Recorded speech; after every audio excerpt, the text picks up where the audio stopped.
మనిషి జీవితం అతని ఆలోచనల వలన నిర్మితమవుతుంది.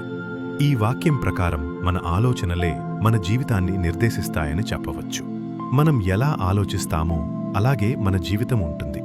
దీనిని ఒక చిన్న కథతో వివరిస్తాను. కథ: ఒక ఊరిలో రాజు అనే వ్యక్తి ఉండేవాడు. అతను చాలా పేదవాడు. అతనికి పొలం లేదు, ఇల్లు లేదు, ఏమీ లేదు. అతను రోజూ పనికి వెళ్లేవాడు.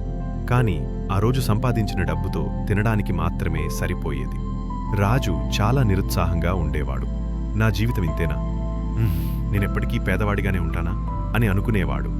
అతని ఆలోచనలన్నీ నిరాశాజనకంగా ఉండేవి. అతని ఆలోచనల కారణంగా అతను కొత్త పనులు చేయడానికి కూడా భయపడేవాడు. ఒకరోజు రాజు ఒక సాధువును కలిశాడు. రాజు తన బాధను సాధువుకు వివరించాడు. సాధువు చిరునవ్వుతో, నాయనా, నీ జీవితం నీ ఆలోచనల వల్లనే ఇలా ఉంది. నీ ఆలోచనలను మార్చుకో, అప్పుడు నీ జీవితం కూడా మారుతుంది అని చెప్పాడు. సాధువు మాటలు రాజుకు అర్థం కాలేదు.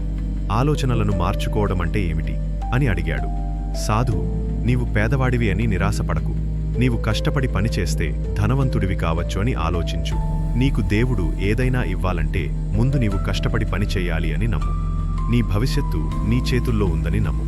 ఈ విశ్వంలో నువ్వు అడిగింది ఇవ్వడానికి సిద్ధంగా ఉందని నమ్ము అని చెప్పాడు. సాధువు మాటలు విని రాజు ఆలోచనలు మార్చుకున్నాడు. నేను ధనవంతుడిని అవుతాను అని అనుకున్నాడు.